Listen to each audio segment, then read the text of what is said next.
Hablando de las escuelas y la docencia, saben ustedes, hoy es día de negociación salarial. Todavía no hay novedades, ni por parte del Consejo de la Función Pública, ni de la paritaria docente. El gremio UNTAR se reunió el miércoles pasado en Bariloche y decidió no realizar más medidas de fuerza por el momento. Recuerden que lunes, martes y miércoles de la semana pasada sí las hubo. Y quiero tener, porque generalmente hemos hablado en los últimos años con los conductores del gremio, más allá de las elecciones, del periodo de selecciones, después, como siempre ha venido ganando la lista Azul Arancibia, hemos hablado prácticamente con ellos de manera exclusiva, pero las últimas elecciones fueron diferentes. Sí, ganó la Azul Arancibia, pero las fuerzas opositoras tienen en suma más poder que Azul Arancibia. Así que, inclusive, si no me equivoco, ahora vamos a preguntar bien, esto que no conocemos demasiado en la intimidad y que por ahí nos podemos equivocar, digo, si se unen todas las fuerzas opositoras o los grupos opositores o los sectores de la oposición de la UNTER, comandan el Congreso y hasta toman decisiones en conjunto, ¿no? Quiero charlarlo esto con Roxana Ingrisani, que es referente del Frente de Unidad Docente, referente en Viedma del Frente de Unidad Docente. Roxana, buen día. Gustavo Bosco la saluda. ¿Cómo le va? Hola, buen día, Gustavo. ¿Cómo andás? Gracias por atendernos. A ver, es el panorama, por decirlo de alguna manera, político dentro de la UNTER es así. Si se agrupan más números o más número la oposición que el oficialismo. Sí, en las últimas elecciones lo que pasó es que hay seccionales que han sido ganadas por frentes donde hay diferentes agrupaciones, hay seccionales que han sido ganados por referentes del FUD, como en el caso de Bariloche, después de 20 años de una hegemonía de la agrupación celeste, hay seccionales como Balcheta, que también, entonces la cantidad de seccionales que están representados en el Congreso y en los plenarios, quedaron 9 seccionales oficialista, diríamos, ¿no?, en una palabra, de la agrupación Azul Arancibia, y el resto de las 9 seccionales son ocupadas por diferentes agrupaciones de la oposición. En la suma de la cantidad de congresales suele pasar en algunas cuestiones que las seccionales más grandes, como Bariloche, Cipolletti, Cinco Saltos, Fisque, que no es una seccional opositora, pero donde en las asambleas los compañeros de base están respondiendo con algunas cuestiones diferenciadas al resto de lo que por ahí quisiera la conducción, lleva a que en los votos la mayoría sea de la oposición, ¿sí? Ajá, bien, y eso pasó entonces, o qué pasó, cuénteme si puede, en el último congreso, ¿por qué no definieron continuar con las medidas de fuerza? Bueno, el estatuto que nosotros tenemos en la UNTER maneja que para realizar una medida de fuerza o de acción directa, como se dice, se necesitan los 2/3 de la cantidad de congresales que hay en ese momento en el Congreso. ¿Sí? Sí. Por eso, a pesar de que ganó por mayoría la moción de seguir con el plan de lucha, no alcanzó para los 2/3, sí, faltaron 6 votos. Ajá. Bien, no es por mayoría absoluta. Sí.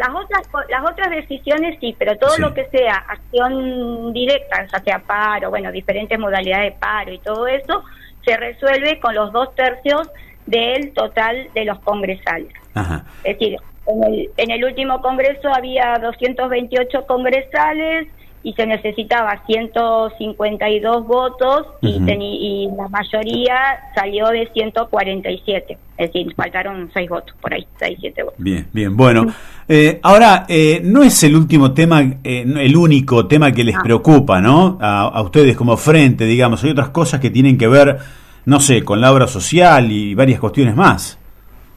Sí, como frente hacemos hincapié en lo salarial porque es importante, ¿no?, para todos nuestros compañeros y compañeras de base, pero también hacemos hincapié en otras cuestiones, como por ejemplo en el abandono que está haciendo este gobierno, la precarización no solo del trabajo docente, sino también de los niños y infancias, al no contar en muchos lugares de la provincia con los edificios en condiciones, con los insumos, ya sea para los comedores, para la higiene, con los transportes. Entonces creemos que no solo nuestra lucha es por lo salarial, sino también por esos aspectos que nos parece que es la lucha por la defensa de la educación pública, ¿no? Y como vos decías, también un tema muy importante para nosotros, porque abarca no solo a los compañeros y compañeras que estamos en actividad, sino también a nuestros compañeros y compañeros jubilados, es el tema del IPROS, ¿no? Sí. Que bueno, que estamos bastante complicados. Específicamente, ¿qué del IPROS? Puntualmente, ¿qué les preocupa más? Sí, hay prestaciones como las odontológicas que están suspendidas hace mucho tiempo, otras prestaciones con cupo, bueno, la cobertura de varios medicamentos. Ayer casualmente una última información que me llegó es que en Cipolletti las farmacias, había muchas farmacias que ya no estaban atendiendo con IPRO. Entonces, bueno, hay una serie de cuestiones. La línea sur, viste que por ahí los compañeros de diferentes localidades pequeñas no tienen la cobertura y tienen que viajar a otro lado. Bueno, pasó todo el año pasado con el Bolsón, que a último momento del año, bueno, hubo ahí una inauguración, entre comillas, de la señora gobernadora de consultorios externos, ¿no?, del IPRO, pero si no los compañeros tenían que viajar a Bariloche, lo que con eso conceba no solo el transporte, sino también conseguir turnos, porque, bueno, convengamos que tampoco Bariloche tampoco tiene para tirar para arriba, ¿no? Entonces, bueno, desde el año pasado venimos con ese tema del IPRO.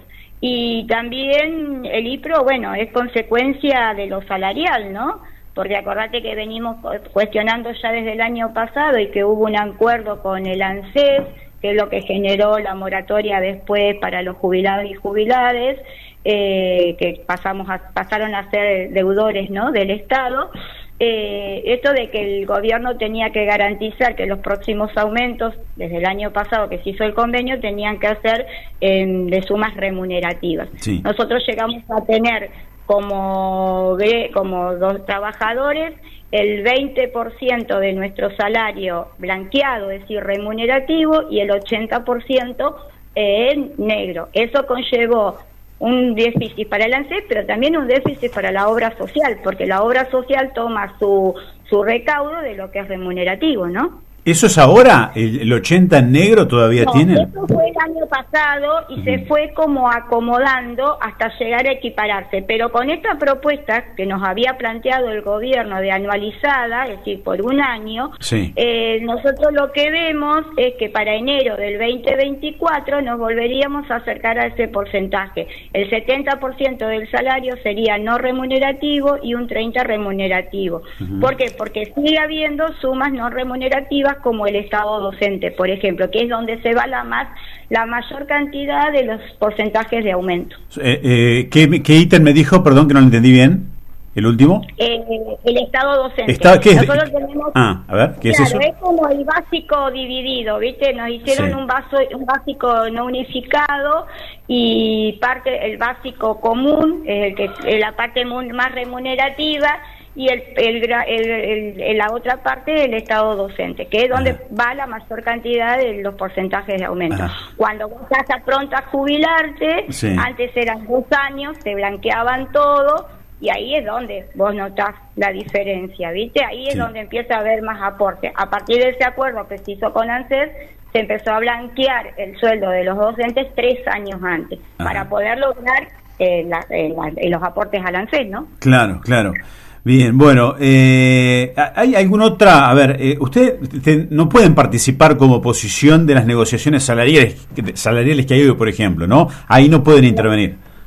No, en este momento, porque es otra de las cosas que salió del último Congreso, ya que no había una medida de fuerza para poder hacer una movilización. Lo que sí se llamó a los compañeros que tienen las licencias gremiales de las diferentes seccionales, o ya sea licencias gremiales como por ejemplo en la vocalía, bueno, todos aquellos compañeros que podían tener una licencia gremial, acercarse a Viedma para estar en el Ministerio de Trabajo. La intención era poder, a ver si podían los compañeros secretarios generales ingresar al recinto, pero por lo que he visto hasta recién, no, están todos en la puerta del ministerio. Ajá, bien, bueno. Solamente pueden ingresar los paritarios, que son parte de la conducción central, ¿no? Claro, claro.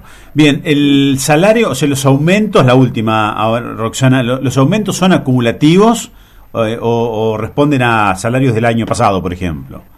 Claro, los aumentos, según la última que ellos nos ofrecieron, empezaban a ser acumulativos. Lo que nosotros planteamos es que todavía no pudimos cerrar la diferencia salarial que hubo del 2022, que era de un 30%, es decir, a lo que llegamos el año pasado, el desfasaje con la inflación era de un 30%. Sí. Entonces, lo que pedimos es que primero se logre equiparar ese 30% de diferencia, que se pague por complementaria, y también lo que estamos pidiendo es ese 10% que el acta mal leída por el gobierno, ¿no? Sí, el acta del 10% que ellos dicen que era un adelanto, pero en el acta no es un adelanto, era la diferencia de la inflación que había del mes de octubre. Eso está judicializado, eso también nosotros dentro de este pliegue que los compañeros paritarios están presentando, es lo que se exige, ¿no? Ajá. Y también el 15% de aumento mensual acumulativo y al básico, por esto que yo te decía, es decir, para que sea el básico, para que sea remunerativo. Sí. Y ayer casualmente, es un dato importante, de datos oficiales de Nación, hay un dato oficial donde aparecen todos los salarios de las diferentes provincias, la comparación del 2021 y el 2022. En el 2021 Río Negro estaba en el 8º lugar, de acuerdo a las diferentes provincias. Sí. Y a fines de diciembre del 2022 pasamos a estar al 10º lugar. Hoy ya ni sé en qué lugar estaremos, pero bueno, porque hubo muchos lugares del país que lograron buenas paritarias, ¿no? Sí. Es decir, paritarias más cortas, con revisión de acuerdo a la inflación, que es también lo que nos preocupa, ¿no? Y también lo que nosotros planteamos es que esto de la que nosotros tenemos con el resto del país. Bien, bueno, Roxana, muchísimas gracias por atendernos, muy amable. No, a ustedes por darnos la oportunidad y bueno, cualquier duda, acá estamos, ¿sí? Que le vaya muy bien. Hasta la próxima.